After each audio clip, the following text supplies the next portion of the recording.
Okay, let's kick this off.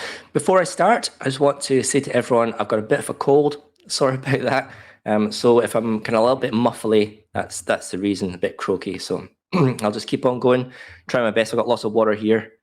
Hopefully that will help me through. But yeah, just fair warning if I'm a bit croaky. Sorry about that.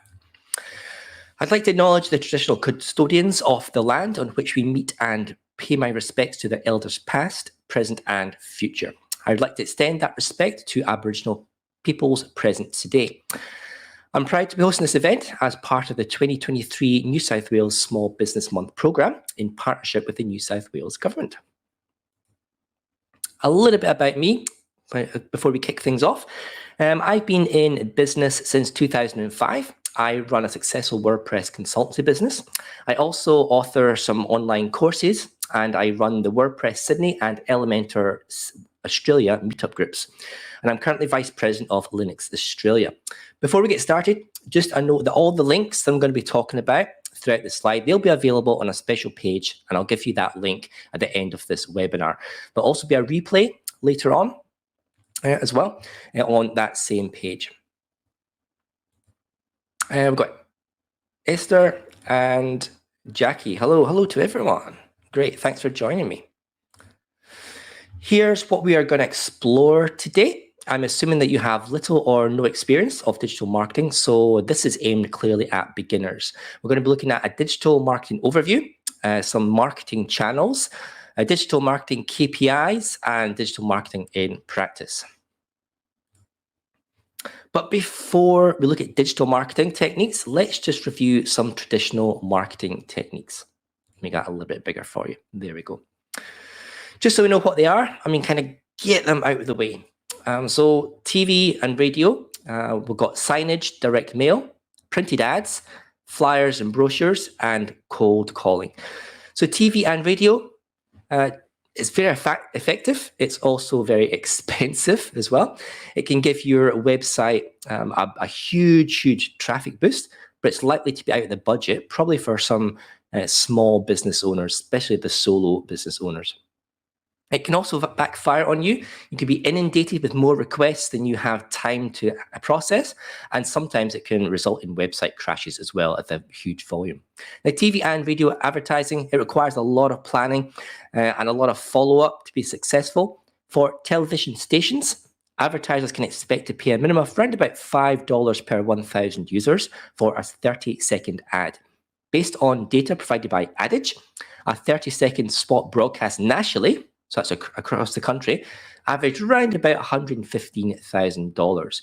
Now, targeting a single city can cost between $2,000 to $11,000 per week, depending on what time it's shown.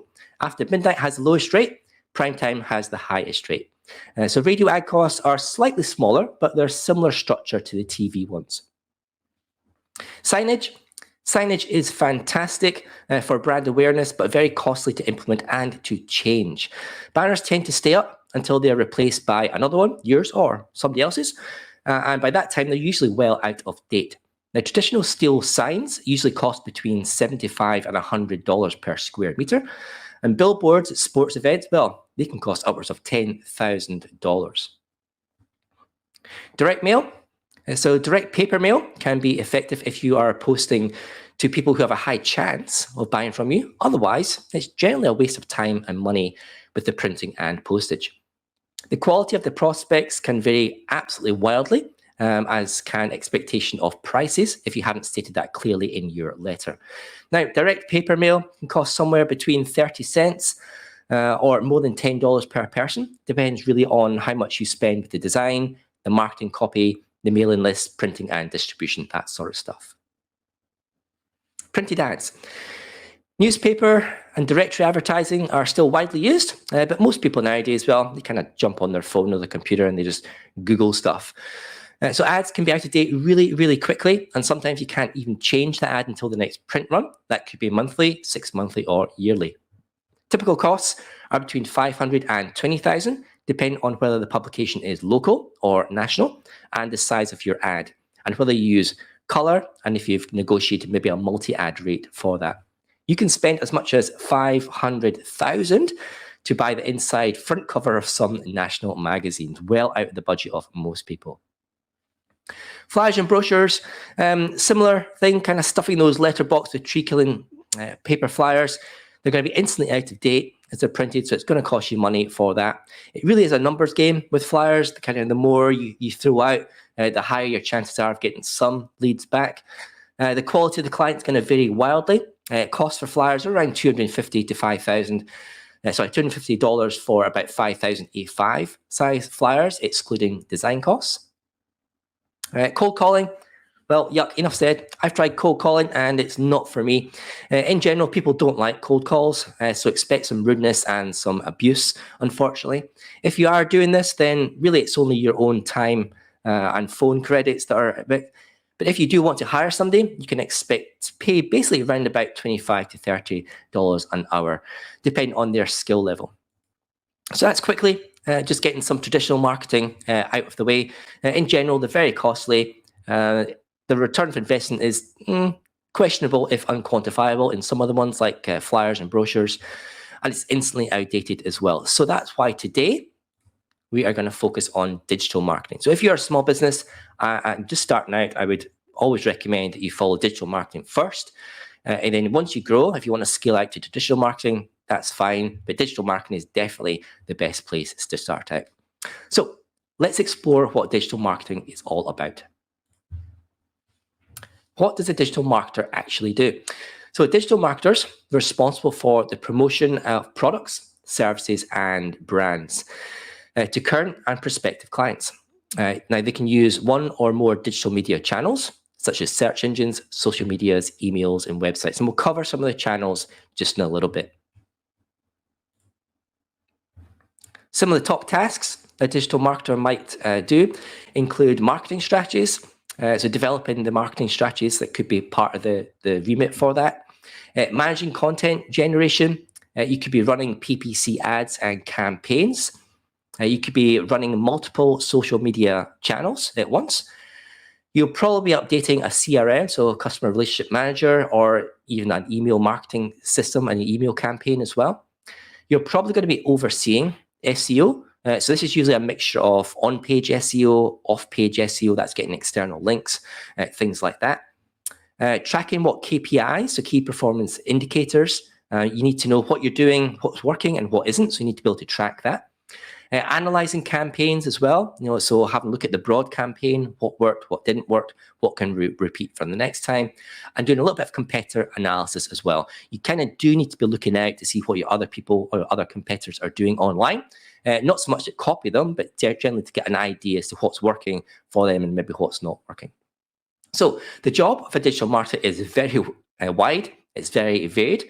You can specialize in one or two of these, but generally, if you're running your own business, you're probably going to need to be across most of these at some level to try and promote your business online. So before you start doing any digital marketing, you first need to get to know your potential customers. What problems do they have? What are their immediate needs and long-term goals? Where do they hang out online? And if you don't first get to know your potential customers, you're not going to be able to come up with any effective digital marketing strategy. And you basically waste a lot of time and a lot of money in the process. So getting to know your potential customers is absolutely key to having a good digital marketing strategy. That all starts right at the very beginning by identifying your niche. So a niche is a specific and focused area that aligns with your business strengths and opportunities. It's very focused. It's a very targeted area that you serve particularly well. It's a very specialized segment of the market for a particular kind of product or service. For example, the one that you're offering. It's very small. The smaller, the better, in general, with niches. It's very specific. It is well known to you. You actually don't have to define a niche, but it really, really does help when you come up against competitors in an overcrowded market. I started off serving everyone, because you don't want to miss out. I know exactly when you start up, you want to try and get as much business as possible, and you want to be able to serve everyone. But saying yes to everyone isn't always the best way to go. So being able to define a niche, being able to clearly focus your ideas on a particular target audience, it can really be beneficial for helping with your digital marketing. If you don't know how to define a niche, it's very simple. It involves identifying a specific and narrow segment of the market that your business will focus on. So the first step, this is the first step in your digital marketing strategy because it sets the foundation for all your digital marketing efforts, and it helps you carve out your own little space in the marketing, being able to differentiate yourselves from competitors. So how to define niche? It's fairly simple. Well, I guess you can get as complicated as you want in this, but in general, you list your interests on one side, you list your skills, what you're good at the other side, and generally, their niche is somewhere in the middle. So it's generally something that you're interested in. It's something that you should know a little bit about. It's very difficult to get into a niche if you don't have that skills. Now, it's a little bit more to that. I guess there's a lot more planning. There's a lot more things that you can take into consideration. I did do a masterclass on this on LinkedIn a few months ago. I'll post a link there. You can have a look at that in your own time. So I go into a lot more about delving into niches. You know, if that's something that you're still struggling with, I'd really recommend that you watch that. Once you define your niche, create a detailed profile of your ideal customers within that niche. So you really need to understand their needs and motivations and their pain points. So you want to create something called an ideal customer avatar, or ICA. An ICA, well, it's a detailed profile of your ideal customer within that niche. It goes beyond demographics. It includes psychographics, behaviors, pain points, goals, preferences, and that sort of stuff. Now, creating an ICA, it's really going to help you understand your perfect customer, who they are. And it's going to enable you to tailor your marketing strategies, your messages, your products and services to them effectively. So it's a really, really important step. If you haven't done this already, I really would urge you to create at least one IC. In general, businesses have multiple, but creating one IC is a good starting point. Here's an example of one. An ideal customer avatar contains information like age, gender, profession, industry likes, dislikes, problems, that sort of stuff. So this is a very basic example. This is Charles. He is a marketing manager and a decision maker. He works in the software industry. He's age 30 and he's on an $80,000 salary. He's tertiary educated as well, so he's went to college and university. Now, Charles started out as an electrical engineer and has recently moved into the marketing role for a bigger salary to support his growing young family in the burbs.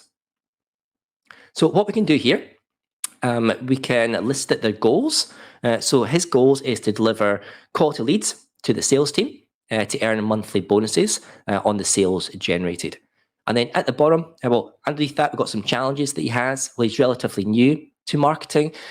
He wants to improve the website conversion rates, but he doesn't really know where to start. So that's you setting up your potential customer, because how you would serve in this example is offering a done-for-you, high-converting landing page templates, email sequences, monthly retainer service with 2 hours of online coaching every week to help him tweak his marketing campaigns.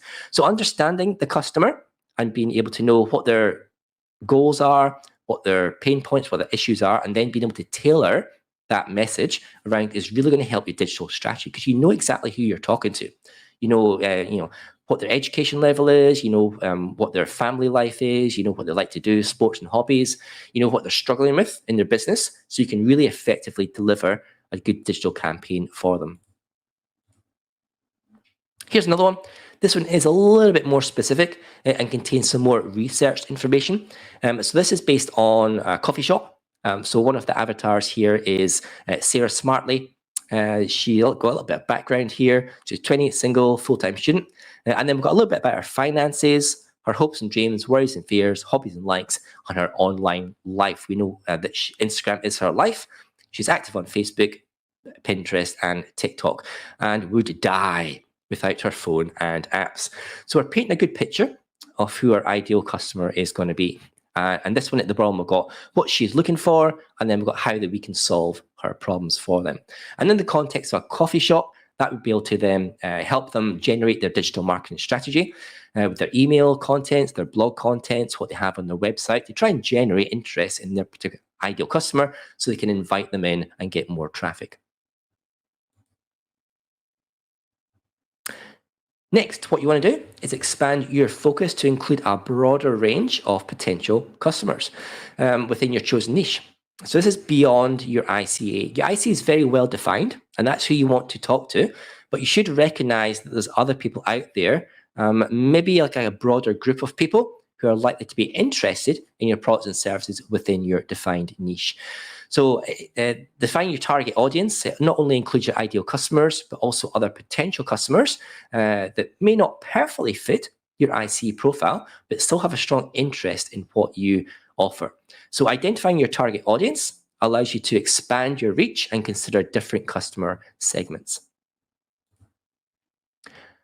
I mentioned before competitor analysis. Finally, this is the next step. You might want to perform some competitor analysis. You don't need to go all in for this, but it's good to see what your competition is doing online. There are lots of tools to help perform competitor analysis, but you can always just use Google and search on social media to see what your competitors are doing. You'll know who they are. Choose 5 big names that are your competitors and see what their presence is like online. Are they blogging? Are they emailing? Are they hitting hard on Instagram, Pinterest, or do they have LinkedIn profiles? That sort of stuff. Just see what's working for them. See what type of content they are doing. That's basic customer competitor analysis. This should be an ongoing process, so kind of keep an eye on what your competitors are doing throughout the year. You don't need to do it every week, but maybe every quarter, just have a quick look and see what people are doing. As there are some tools, if you don't just want to do Google and social media, there are some tools that can help. So I've got a list of 5 of those at the bottom. They are mostly paid. Some have like free unlimited information, but they are SimilarWeb, Ahrefs, BuzzSumo, Surfer SEO, and SpyFu. They've all got their own strengths and weaknesses, but in general, they can be used for competitor analysis. I'll drop links to all those. The links will be available on the page on my website, and I'll give that at the end of the webinar. If you've got any questions throughout, you can drop them in the chat box, and I'll try my best to answer them.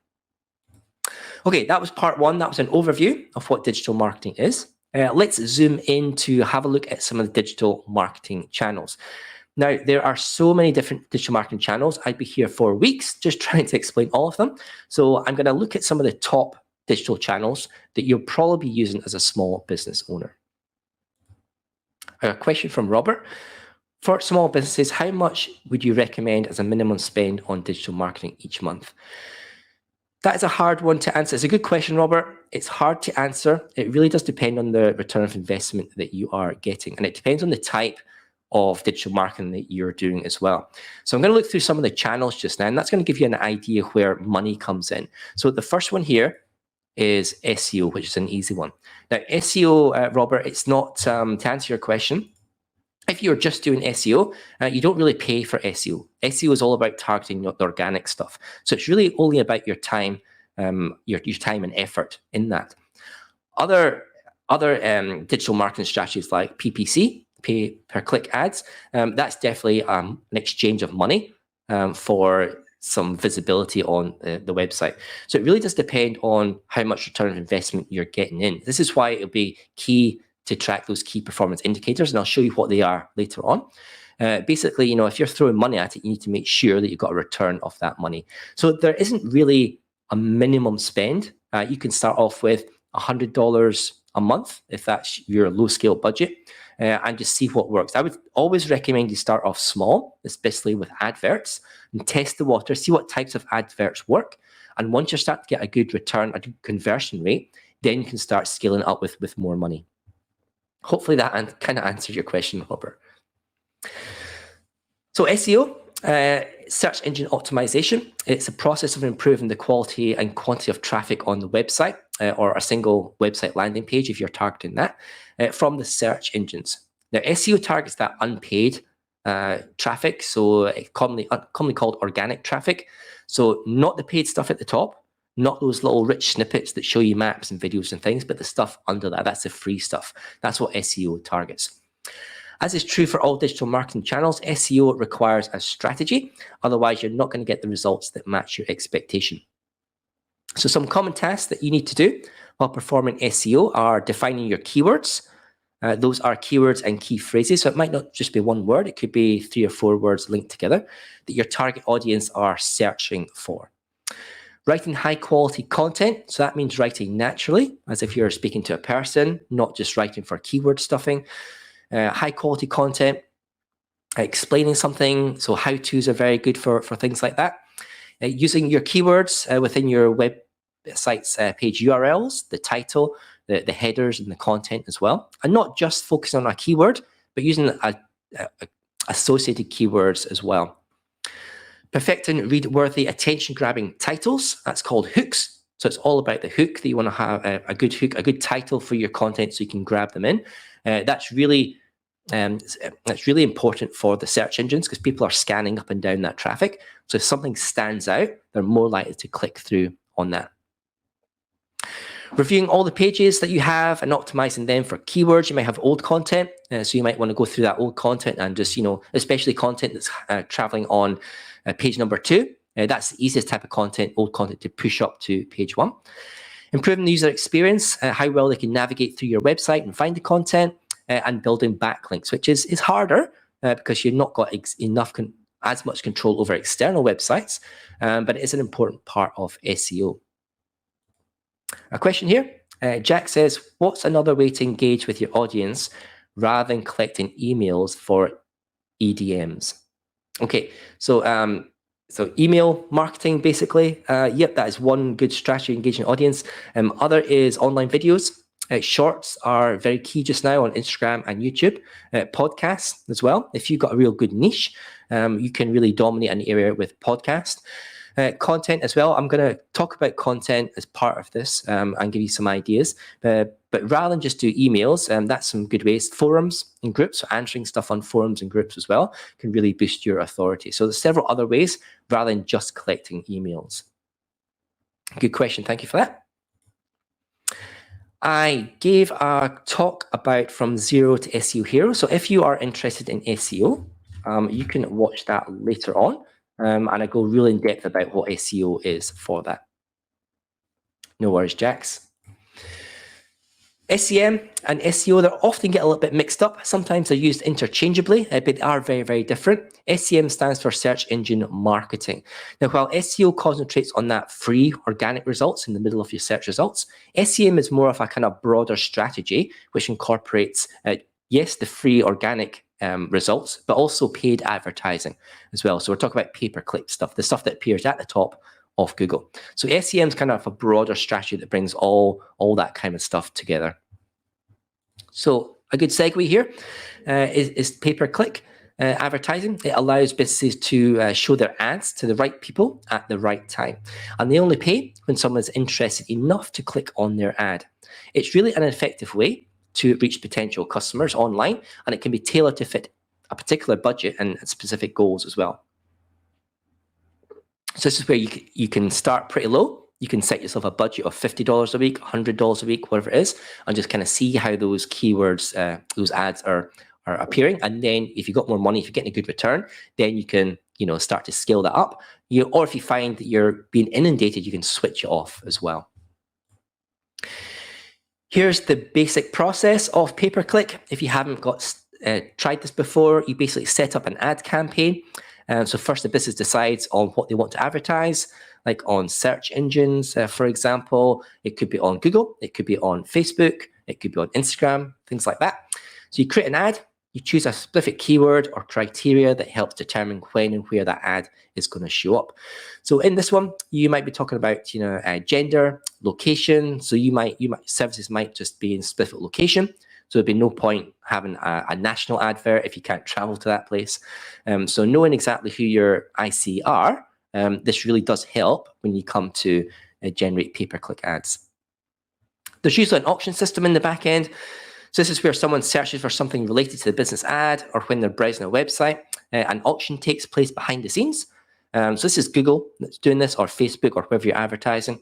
So the auction involves other advertisers who also want to display their ads in the same audience. And basically what happens in this auction is each business decides, or the Google decides who's willing to pay when someone clicks an ad. This is called bidding. So when you are choosing your keywords, you'll see your keyword, and there'll be a bid cost per keyword for that. So then you choose the value of that, and the auction system will then in the back end when it looks to place the ad, it'll see how much you've paid for it and who's the highest payer, but what context as well. And then it'll decide who gets the top ranking for those ads. Payment for clicks, the business only pays when someone actually clicks on the ad and it then goes to a landing page. So this is where the whole term pay-per-click comes in.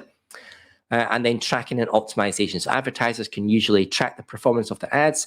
So for example, Google's a whole dashboard and it tells you how many clicks you got, and you can then go into your own Google Analytics and see exactly where they've traveled through from that click. So that's the basic process. You set up your campaign. There's an auction system at the back end. There's a bid amount that you set per keyword. There's ad placement. So this is the Facebook, the Google deciding where your ad goes. And then if someone clicks on it, then you pay. And then you get to track and optimize afterwards. It's not as complicated as people think. It's actually very easy to do, especially with Google and Facebook. They've got a wizard that just guides you through. So if you're kind of scared that you want to do this, I would say you can go and try it. It's very easy to set up. You don't have to throw thousands of money at it. You can set a high limit. You can set a low limit. You can set a cap as well. So you can say, I don't want to go above $100 a month, and then it'll just stop placing ads for those. So there are safeguards in around this. It's not like it's going to be a runaway lots of money for you. Pay per impression, or PPM. This is where you pay a set price for your advert to be seen X amount of time.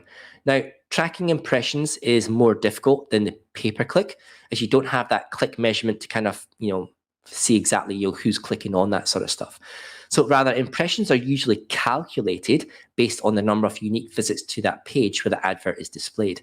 So it's really difficult. I've tried pay-per impressions early on in my freelancing career. It didn't really work for me. The company was saying, for example, oh, there was 1,000 impressions to this particular page this month, but I got absolutely no business from it. So it's really hard to say, to try and get return of investment from pay-per impressions. That's my viewpoint.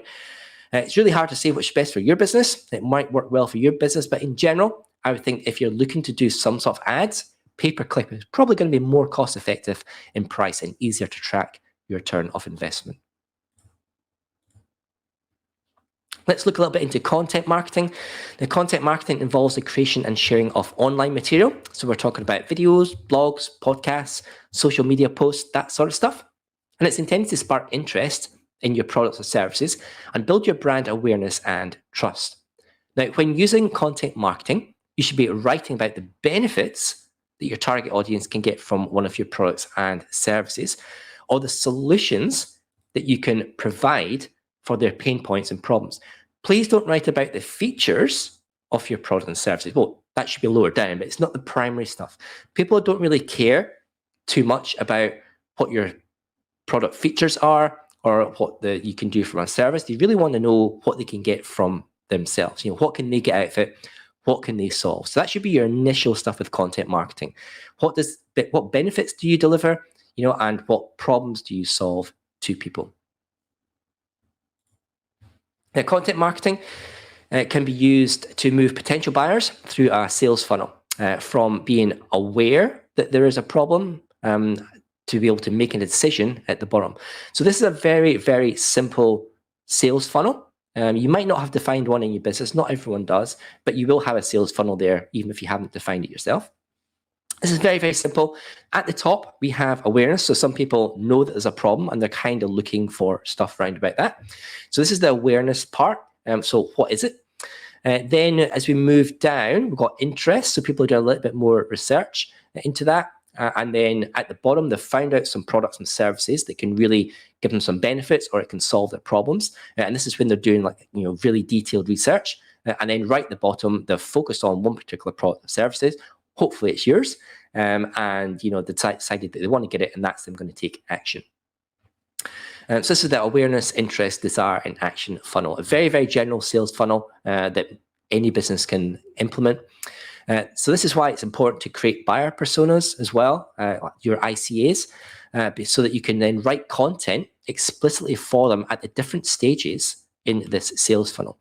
People at the very top of the sales funnel, at the awareness, they're not in that detailed research process at the moment. They're just kind of looking around generally. So they're going to be typing in keywords such as broken tap, overgrown lawn, roof broken, things like that. So they're looking as a general as to what's out there.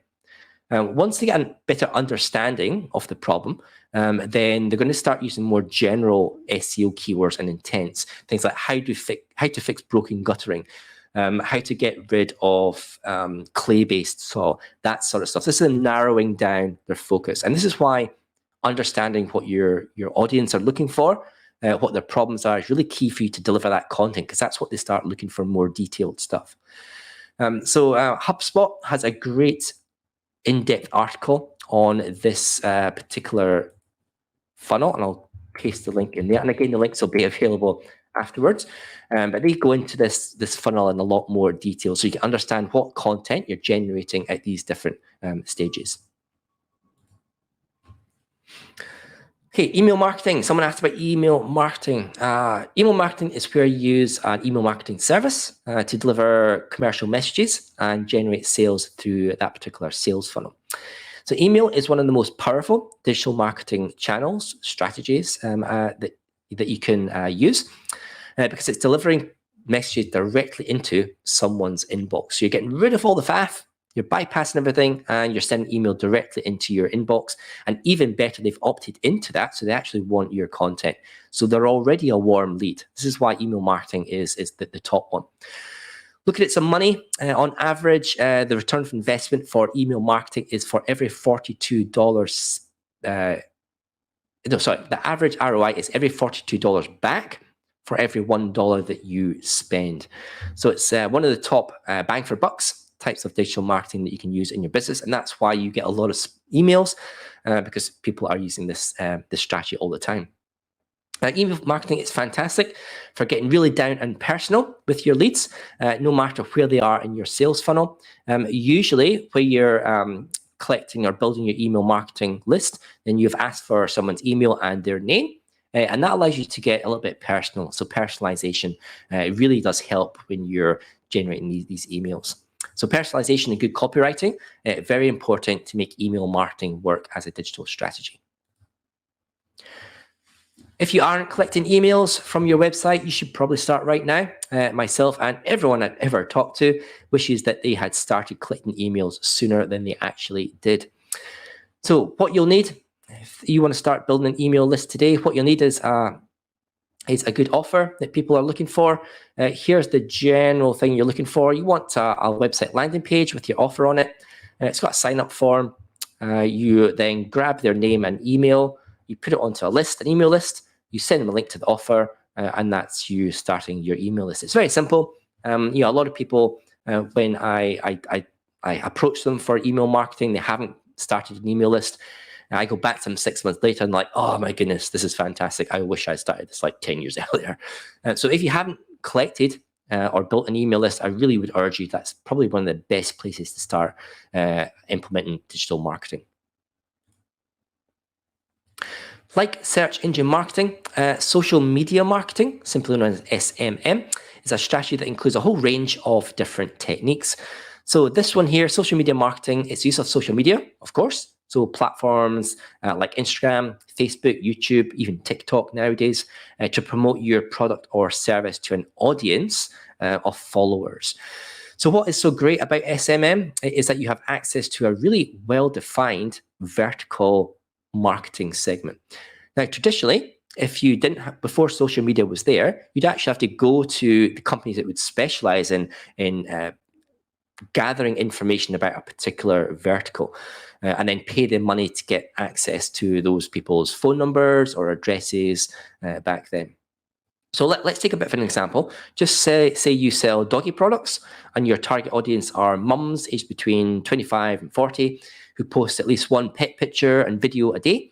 You can probably find that vertical across any of these social media platforms, probably especially Instagram and probably especially Facebook for those. But it's already built in there. You don't have to go searching and looking. There's already an audience there. This is why social media is absolutely key in digital marketing, because those audiences are already there. People are showing you what they're interested in, So, it's an easy way to target people for those. Now, SSM is a combination of organic, so content marketing. So that's you posting your stuff for free, as well as pay-per-click as well. So if you really want to target an ad at those particular verticals, Facebook and Instagram are really good at that sort of stuff. YouTube as well is great for that. So you can use a combination of free stuff, and if you want to scale up your efforts, then you can use that pay-per-click within that particular platform as well. But make sure that you choose the social media marketing channel that your target audience are most prevalent on. And what I would say is start on one channel first, one social media channel first, and get yourself dialed in there, and then you can expand to others. Corinne asks, which email marketing tools do you recommend? Tools for email marketing. There are, I think I've got something a little bit later on for this, but in general, there's lots of tools out there for email marketing. A lot of small business owners start with MailChimp. So in essence, you need to have an email marketing system that you've got your list in that's sending out your emails for. You don't want to do that through your website, because it's bad for your bandwidth, it's bad for spamming and things like that. You can get yourself blacklisted. So you need a good email marketing tool. Now, sometimes people have a CRM, and sometimes the CRM also contains automated marketing. So there can be a little bit of a crossover between that. But if you want to start out, MailChimp is a really good option because it has a free tier. Not a lot of these tools have free tiers, but MailChimp does, and a lot of people start there with MailChimp, and then they move away to other systems. Other systems could be like ActiveCampaign, Fluent CRM, there's Drip. Which other ones? I think I've got a list of them later on. But that's probably the best thing to start. So have somewhere like MailChimp or Drip or ActiveCampaign that allows you to build that list. And then on your website, you'd have a form that then collects that information and puts it onto the list. In fact, most of these email marketing systems and CRMs, you can actually they generate the form and gives you a little bit of code that you then embed into your website. So sometimes you don't even have to have, a form system on your website. Is MailPoet a problem? Nope. MailPoet is not a problem. Generally, it's easy to move between these email marketing systems. All you really need to do is export your list, your contacts, and then re-import them into another. I've used 3 or 4 over the last 5 or 6 years, depending on where I was in particular growth. So I did use MailChimp to start off with, but you'll soon find out as your complexity grows in what you're sending out. MailChimp's a very basic offering. So then I moved to ActiveCampaign. ActiveCampaign got too expensive because they upped their price. So then I've moved to a separate website. So I've got a subdomain website that I use, something called Fluent CRM, which is a WordPress plugin that manages my email list from there. So you basically move up and down, but it's easy to do with these systems. Okay, moving on. So I think I've covered this. So social media marketing platforms, you basically choose one to start with. So choose Facebook, choose YouTube Shorts, choose LinkedIn, depending on where your target audience are. So have a look at your ICE profile, where they hang around on most, and just pick that one social media platform and grow with it. Stick with it for about 6 months until you really engage in your following before you can think about branching out to other ones for those. So once you start getting a good amount of leads and you've got the ball rolling, that's when you can maybe kind of take your eye off it a little bit and move into another social media channel. Oh, my voice is going. I'll try and keep going.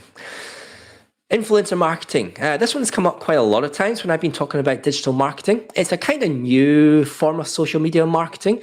It falls more around about endorsements and product placement from influencers. That's people who have a large following.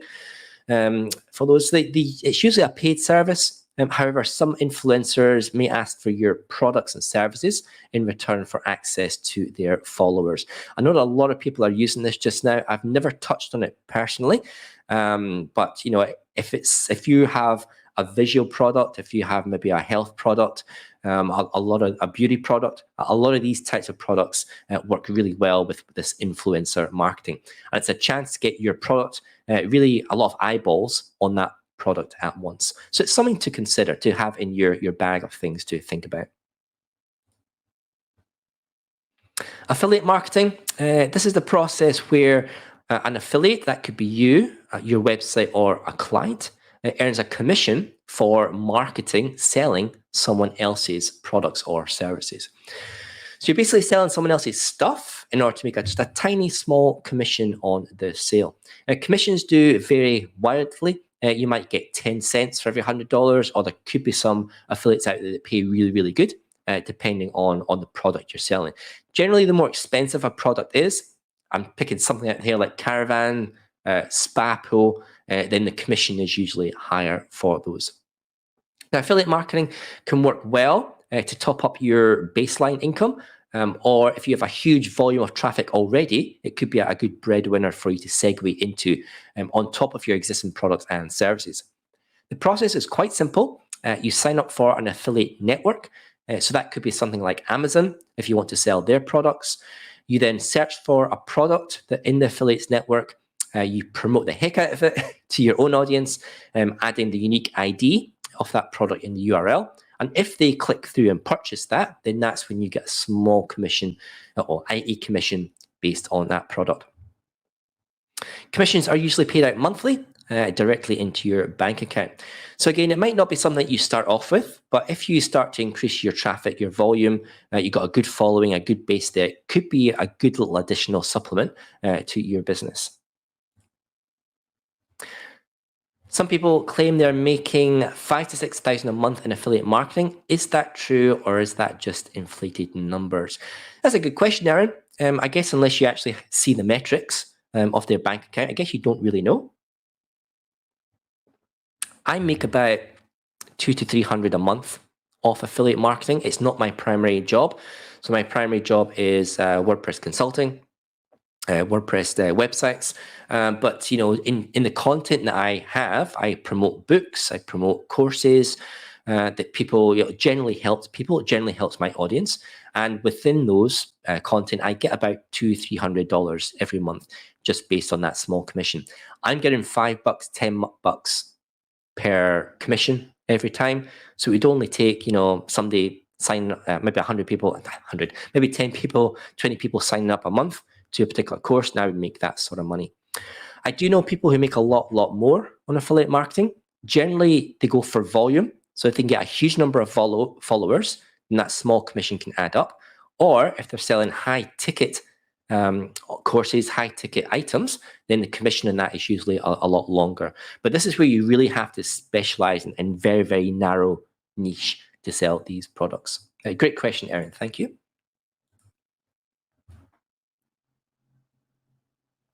Okay, so we've had a look at the overview of digital marketing. We've had a look at some of the popular channels that you'll probably be using if you're just starting out in digital marketing. So let's have a look at how you measure how well or not your digital marketing campaigns are progressing. Let's look at some of the key performance indicators that you should be using to kind of track how it's going in your digital marketing. The first one is external links and UTM codes. So here we're talking about the type of content. Remember that sales funnel that I was talking about? A lot of the content you're producing is going to be what we call top of the funnel. So trying to get those people who are aware there's an issue and grabbing them into your ecosphere and look at your stuff. So when you are posting that content, those could be how-tos, they can be step guides, it can be checklists. When you're posting that content externally, so in forums, in groups, on social media, you want to be using UTM codes in those links. So UTM codes, it stands for Urchin Tracking Module. The little codes that you put at the end of your URL. So I'll have a look at this one here. So in this example here, you can see that the original URL link is in black, and the UTM codes are the stuff that's in pink. So it's a question mark, and then there's UTM_source equals LinkedIn, and UTM_medium equals newsletter. Now, this example here is what I use on LinkedIn for my LinkedIn newsletter. So if I'm adding links in my LinkedIn newsletter, I'm going to use these code at the end of the link that I'm linking people to. So in this example, I'm linking back to other blog posts that would help my target audience. And if you have a look at the right-hand side, this is a snippet from my Google Analytics, my Google Analytics version 4. And right at the bottom here, number 3, you can see LinkedIn/newsletter. So I'm looking at session source, which is the UTM_source in that link, and then medium, which is the UTM_medium. And you can see here that I can see that 48 links have come back within that period, with that July, August to September. So 3 months, 1 quarter, I've had 48 people click through from links in my LinkedIn newsletter. Because I'm using those UTM codes, I can know exactly where they're coming from. So there's some codes here. So the campaign, the ID, so you can link the ID with your Facebook or PPC campaign ID. Source, that's where it's coming from. The medium, so that could be newsletter, email, paid ad, flyers, that sort of stuff. So you could put a link on a flyer on a QR code with a UTM code. So when you're handing out your flyers, when someone scans that QR code, it uses these codes, and you can then know exactly when you're handing out your flyers in your Google Analytics, that it was the flyers that people clicked through from. So campaign, term, and content. So I've got a link there. Again, all these links are going to be available on a separate page, but I've got a whole blog post that tells you how to use UTM codes with external links. What is the time? 11:15, not too bad. Next one is website. So this is a KPI here. We're measuring website traffic. So a lot of times a goal for digital marketing strategy is to increase the traffic to your website, to try and get more eyeballs on your products and services. So this is measuring the number of visitors to your website. How can you do that? We'll use Google Analytics for measuring organic search traffic for those. You want to monitor keyword rankings and organic click-through rates for those. So this is all in Google Analytics. If you've got a website, you should have Google Analytics and Google Search Console, both of those linked in with your website. Just a little bit of code that you add somewhere on your website, and then it gives you all this free tracking stuff. So if you're looking to measure website traffic, Google Analytics is the best place to look for that. Again, look for the amount of traffic growth that you have, look for the amount of time that people are spending on your site, and then you can use some tools, use some SEO tools to find out where you're ranking for your keywords that you're targeting with SEO. For SEO, you want to measure the number of visitors coming through from search engines. Again, Google Analytics is going to be your friend in this instance. The KPI you're measuring is organic search traffic. We talked a little bit about that. So this is not paid ads. With paid ads, they've got their own metrics on their own dashboard. So we're talking about organic search traffic here. So Google Analytics is where you want to go. Hopefully you've all moved over to Google Analytics version 4, because version 3 has been sunsetted just now. So if you haven't done that, your website's not collecting any data anymore, so you might want to look into that. But using Google Analytics 4, you can then have a look at the number of sessions. That's how many unique people are visiting your website. What page views they are, what's the top content that people are viewing, and how long they're staying on the site for. There used to be something called a bounce rate. That's no longer there, so it's gone in Google Analytics 4. A bounce rate was how many, when people go on and then just bounce straight off. So it's indicating the content isn't aligned with them. Google's replaced that with time on site. So average time on site is what you're looking for. The higher that is, the more engaged they are with your content. For content marketing, this is measuring how users engage with your content. So the KPI is content engagement. You can track metrics like time on page, bounce rate. This is for the old one. So bounce rate's gone. So time on page is what you're looking for. Social shares for your blog posts and other type of content like that. So how engaged, it really does depend on, you can really see it with the time on page, average time on page within your Google Analytics. And just have a look through your top maybe 10 or 20 content in Google Analytics and see how much time people are spending on those. And you can really have a good idea. If people are only spending 30 seconds and your content's not engaging. So you need to employ a different way of doing that. You might have better hooks. You might have more in-depth content. You might have a look at the layout, the structure, but definitely you'd be doing something like competitor analysis to see what your competitors are generating and try and match your content with that as well. Excuse me. For email marketing, You want to measure how well your email marketing campaigns are performing. So the KPI you're looking for are email open rates and click-through rates. So email open rate is when someone sent an email and they actually, from within the inbox, they're clicking through to open up the email. And click-through rate is for any links that you have embedded in your email that somebody's clicked on that and then went through to wherever you want them to go through. So two separate things that you're looking for. You want to have a good email open rate and you want to have a good click-through rate that people are actually clicking on the stuff, because that's the whole point of you writing those emails. So people then click through to your website, your product, your services, or something else that you're offering. Email marketing platforms like MailChimp, Constant Contact, they provide, well, most of them will provide this kind of metrics on their dashboard. So whenever you do a campaign, you'll come back maybe the next day or a couple of days later, and you'll be able to see the percentage of people who have opened the email and the number of clicks that they've clicked through from that. Social media marketing, measure your social media presence and see how engaged your audience is. So KPI to do this one is follower growth and engagement. And they really go together. You can grow a following really, really well.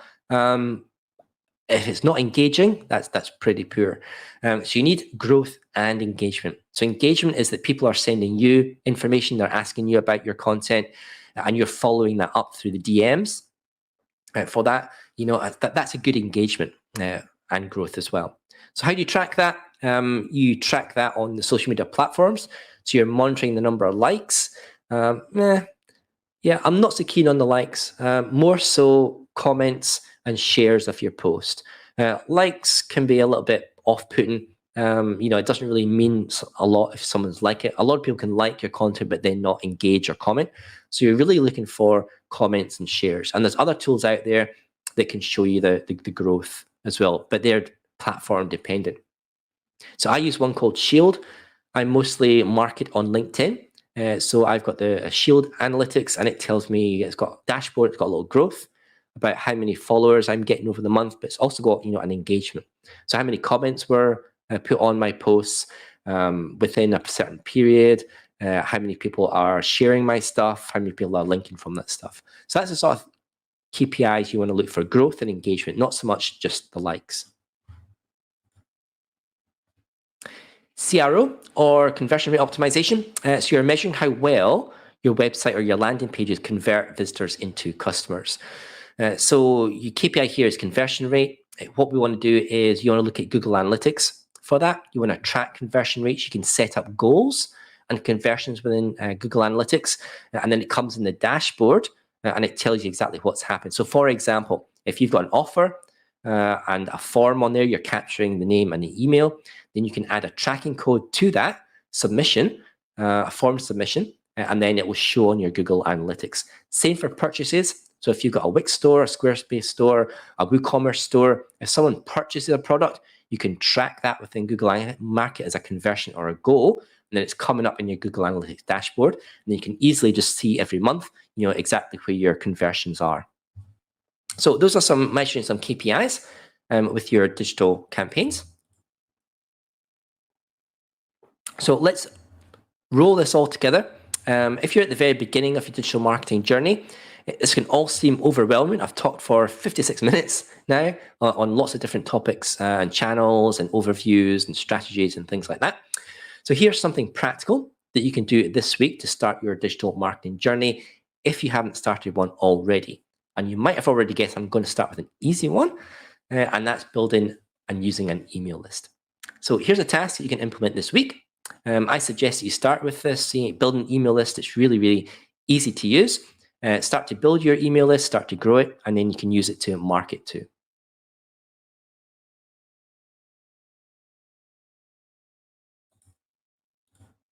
Step one is to create a valuable offer. So in order for someone to give you their name and email address, you're going to need to offer them something that's pretty valuable, that's going to help them out with their problems. So if you developed your IC, your ideal customer avatar, you're going to know exactly what your target audience's problems and desires, the issues, things they're having problems with. So it should be relatively easy to create a valuable offer for them. Now, you don't need to create a 300-page monster. One-page offers convert particularly well as long as the offer is valuable for somebody. Popular offers. Offers are also called lead magnets. Sometimes that value. So I like to use the word offer. Some the top ones are checklists. That's my top performing offer. So most of my email growth is through checklists. People like a checklist, a good checklist to follow. But things like workbooks, again, maybe like a 10-page workbook, maybe a 5-page workbook to show people how to do something. Personality quiz is fundamental. This is the best one that's happened in the last 2 or 3 years. Personality quiz. People don't like, in general, filling out big forms. So more than 3 fields and your engagement kind of drops off in general. But with a quiz is basically you're asking people the same thing as you would on a form, but in a different way. So personality quiz or any type of quiz, it's fun to do, make it fun and engaging, and people will give you information. If you tailor the quiz properly, they'll give you information that they wouldn't otherwise have given you just on a normal form. And then what you do is at the end of the quiz, they have to provide you with their name and email, and then you email them the quiz results for those. So quizzes are a great way to capture really good information from leads. Seasonal or VIP discounts. So seasonal stuff, obviously, that comes along. That's your offers, especially kind of store-based. But VIP discounts can work really well as well. So you could say to people, I've got this product, I've got this service, I'm giving 10% off, 20% off, but only for VIPs on my email list. So they've got to sign up and then get that email. They can't get it through the website or anywhere else. Webinar and podcasts are really good for collecting information from people. So are life hacks and cheat sheets. In general, people are lazy beasts and they like to know how to do things. So life hacks and cheat sheets go down really, really well. How to do something quickly. Templates as well. Things like Canva templates are converting super well just now. Then video training and ebooks. But anything basically. These are probably the top 9 content that you can offer. So anyone who's watching, all of you who are watching, you can do at least one of these and create an offer for that. So I challenge you to do that this week. Then you're going to need a landing page on your website and a form as well. So as I said, most of your marketing systems, they will give you a form, a little bit of code that you can embed on your website. I use WordPress, so I've got a form called Gravity Forms. Some of my clients use Elementor. So Elementor Pro comes with forms as well. So you have a landing page. A landing page is a little bit different from the normal pages on your website. It's a laser focused page that asks visitors to do only one thing. And in our case, it's to sign up for the offer. So the form captures the information at a minimum, name and email address for people opt into your offer. This is an example of one of my offers. It's Ultimate SEO Power Words. I've got an extra 3 fields there. It works well for my audience. It might not work for yours. I would always just test with first name, last name, and email address to get away with. Then you can maybe start asking a little bit more. Note that a landing page should have no other links. So it's got no header. It's got no footer. It's got no sidebar. It's just got the one thing that people can do, and that's sign up to your offer. You want to capture those details from the form. So the sign up form on your landing page, it should be connected to your CRM or your email marketing system. Now, if you're using the form from that particular system, that's easy. It's going to do it automatically. If not, you're going to have to find a way of integrating into that. Many tools, many of the form tools out there have lots of integrations like MailChimp or Sendinblue or ActiveCampaign that then sends that information up to that particular list. So I use a plugin called Fluent CRM, my email marketing system and CRM. But if you're starting out, MailChimp is an okay choice. I think it's got a free plan up to something like 2,000 subscribers, but with their branding on the bottom of the emails. That's a caveat that you have to take if you've got a free plan for those. Other popular email systems are ActiveCampaign, Drip, Constant Contact, HubSpot as well. HubSpot's very popular, and ConvertKit. All of these will have forms that you can embed on your website. Otherwise, if you're using something like WordPress, you can use something called Gravity Forms, and it's got lots of embedded links. Or if you haven't got anything like that, then you can probably use an external system called Zapier. So Zapier is like a third party. It sits in the middle.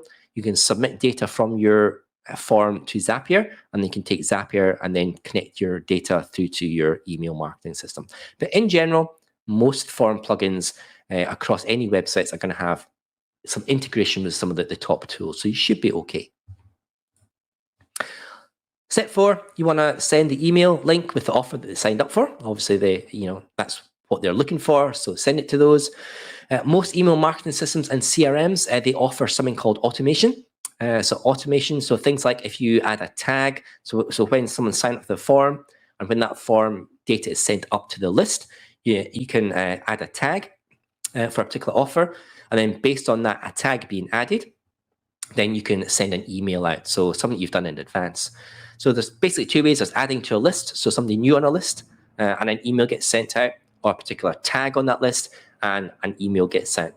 Personally, I like using tagging for offers. It allows me to maintain a single master list for contacts while sending out email campaigns.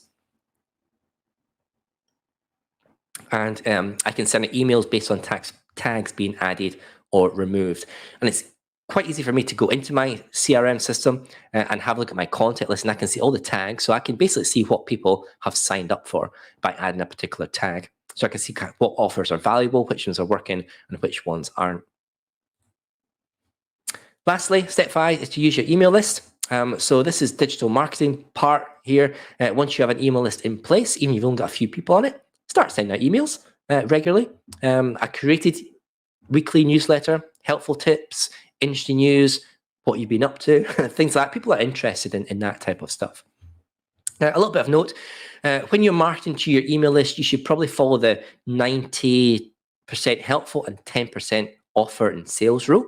Now, otherwise, people are going to think that your email is a little bit too salesy, and they're probably going to unsubscribe. So I try and stick to that. I try and stick to 90% of my stuff is helpful and useful to a target audience, and then once every 10%, I'll send out, a course or something that I'm looking for people to sign up to, an offer or a sale. Phew! Congratulations, you made it to the end. Wow, that's a lot of stuff. Thanks very much for sticking with that. Here's the link that you can go to, not just now, but visit this link later on today, maybe tomorrow, where I'll have all the links. I'll have the presentation copy up here. I have all the links that I've mentioned. You'll be able to click through to those. I'll have the video replay once I get it downloaded, edited, and pushed up for those as well. There's a little form on the link as well. So if you haven't asked any questions throughout this, if there's something that you wanted to ask me, you can drop a form, fill out the form, and let me know through that. And quite happy to answer your questions. If you're a WordPress user, I know there's some WordPress users that signed up because I asked people. I've got an upcoming SEO masterclass, WordPress SEO masterclass, where I'm going to show you actually how to implement some of these SEO strategies that we talked about in practice. So that webinar is October the 25th, 10 a.m. And you can register on the New South Wales Small Business website. Just search for WordPress SEO and that one will come up. And any questions? If you've got any questions, drop them now into the chat box and I'll try my very best to answer those. I am amazed that I lasted an hour without croaking or dying on the floor.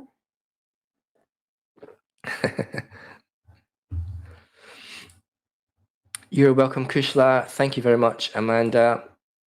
Julie, you are welcome, and thank you, Robert. If you've got questions, you can drop them in. I know that was a lot to go through. Thank you, Erin. Thank you, Corinne.